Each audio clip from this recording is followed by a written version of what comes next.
What is up, YouTube? This is Cody on the Real Sports Talk, bringing you the post-race video for the Quicken Loans 400 at Michigan.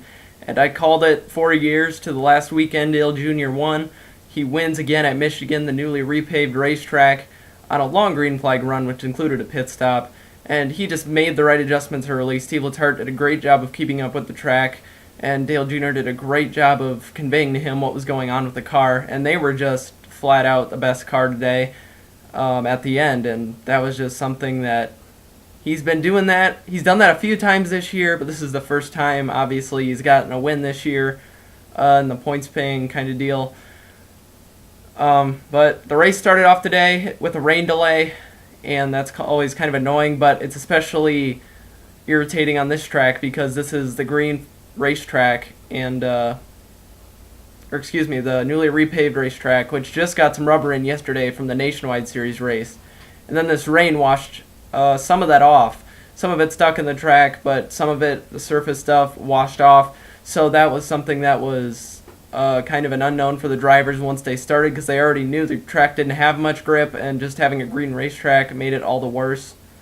The drivers, they just kind of fell in line and kind of stayed where they were at that point. And these drivers just kind of waited for the track to widen out. As Jimmie Johnson said over the radio at one point during the race, he was just he knew he was faster than the guys in front of him, but he was almost afraid to pass them because the grip just wasn't there on the racetrack.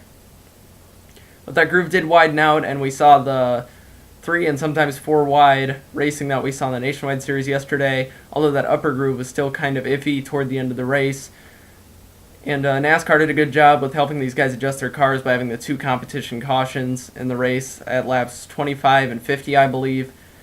And going into this race, we knew Goodyear changed the left side tires due to blistering in practice. Some of those guys were worried about the right side tires blistering over the longer runs, and Goodyear didn't think it would be a big deal, but it ended up being an issue in this race. And for many drivers, those right side tires ended up blistering, and that led to some of them, including Greg Biffle, having to kind of just pace their cars and not being able to run all out and just kind of almost coasting through the race to avoid the possibility of blowing out tires and having something horrendous happen.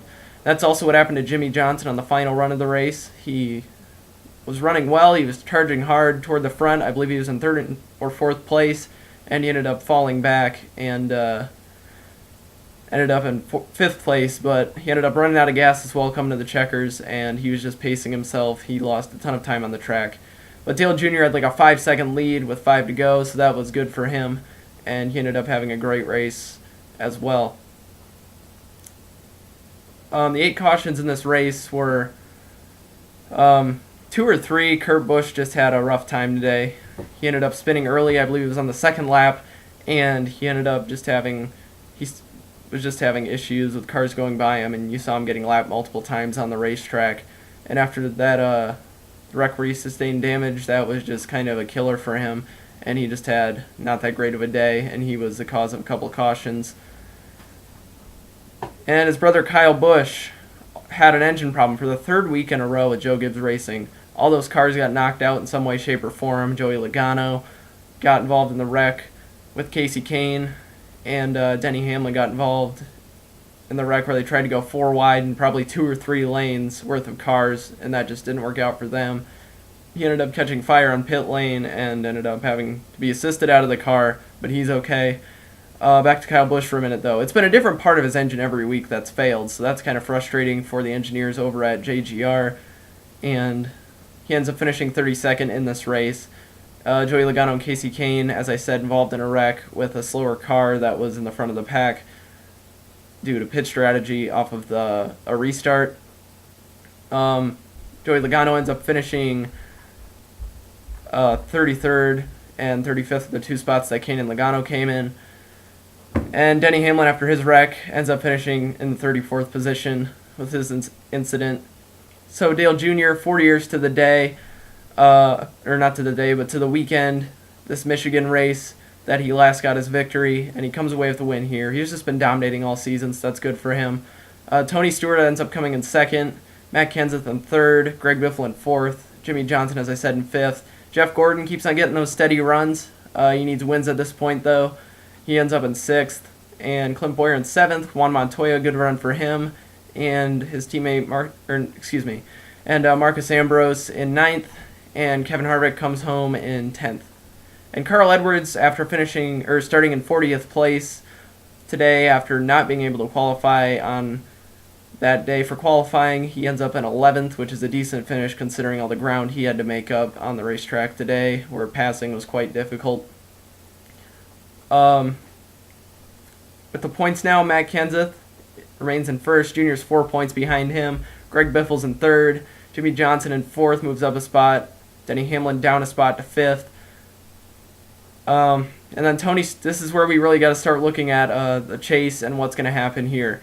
You have Tony Stewart in 8th position. He has 2 wins on the season, but he's a guy that could drop out. Clint Boyer in 9th, he has no wins, so he's in jeopardy. If he's got to stay in that top 10 at this point or get some wins. All these guys that I'm talking about that don't have a win or have 1 win probably need another win to cement their spot, or at least have a chance at a spot in this chase. I think the guys between 10th and 20th are going to need to have 2 wins to get in. Brad Keselowski has 2 wins. He's in 10th, right on the border now. Carl Edwards, only 2 points behind Brad Keselowski with no wins, though. Kyle Busch in 12th right now with 1 win. Ryan Newman with 1 win in 13th. Paul Menard in 14th with no wins. Joey Logano with the win last weekend at newly repaved Pocono. He's in 15th, and Casey Kane is in 16th. Now, you also have Jeff Gordon, who's in 20th. So he just broke into the point where if he gets a win or 2, he can get into the chase on wins. So that's going to be something to look out for. They've had the cars that can win races, and they've been somewhat consistent with their speed this year. They just haven't gotten good finishes, but Gordon's going to have to really work as we move forward, and he's going to have to get some wins if he wants to get into this chase. Because he is, unless he really does some work, he's 73 points behind right now, or 83, behind Brad Keselowski, and that's just a lot of points to make up throughout the time we have left in the season. So all those guys that I just mentioned, those guys that are in the top 10 need to stay in the top 10, and the guys that have wins right now that are outside the top 10, if they can get in, then they get those bonus points once the chase starts based on their wins. And that's another part for Dale Jr. right here. It's not so much that he's moving closer to the points lead, it's that he's in the top 10 and he has that win, and he's going to have that point advantage over others, and he's closer to those guys with more wins than he has as we move into the chase, because you get rewarded points based on how many wins you have if you're in the top 10. And if you're one of the 2 wild cards outside of the top 10, then your points, you're set at 0, and you don't have any bonus points from your wins. But we're moving to the first road course of the season next week, and that should be good to watch. Should be fun to watch. Just check out the Real Sports Talk. We're starting up some NFL coverage here. With LaDainian Tomlinson retiring, and that kind of stuff's going on. We also got the NBA Finals coverage, of course, so subscribe to the Real Sports Talk, and we'll give you some good sports coverage. Thanks for checking us out.